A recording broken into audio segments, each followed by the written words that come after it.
Lunch box போடலையா அப்படின்னு கேட்டவங்களுக்காகங்க.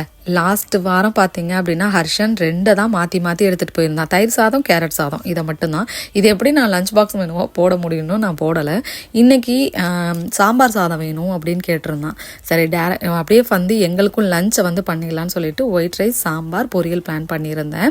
So அதை தான் நம்மளோட கார்டனில் விளைஞ்ச முள்ளங்கியை தான் எடுத்து சாம்பார் பண்ணலான்னு சொல்லிட்டு. வெளியில் என்னடா சத்தமே வரலன்னு பார்க்கும்போது அந்த ஃபவுண்டைனை ஆஃப் பண்ணி போட்டிருந்தாங்க. ஆஃப்டர் 7க்கு அப்புறமா தான் ஆன் பண்ணுவாங்க போல். ஸோ இவனுக்கு சாம்பார் சாதம் கிளறிக்கிட்டு இருக்கேங்க. சாம்பார் சாதம் நல்லா ஹாட்டாக வைங்கம்மா அப்படின்னு சொல்லியிருந்தான். ஏன்னா அப்போ இல்லைனா சில்லுன்னு ஆகிடுது அப்படிங்கிறனால நல்லாவே ஹாட்டாக வச்சு விட்ருந்தேன். அப்போ தான் சாப்பிட்டுட்டாவது வர்றாங்க.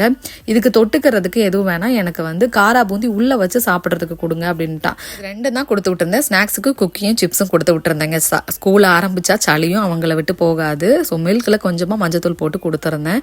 ஸ்கூல் போகிறதுக்கு முன்னாடி இந்த மேக்ஸ் எல்லாம் ஃபினிஷ் பண்ணிட்டு தான் போவேன்னு சொல்லிட்டு எல்லாத்தையும் எழுதி முடிச்சுட்டு கிளம்பிட்டாங்க. எங்களோட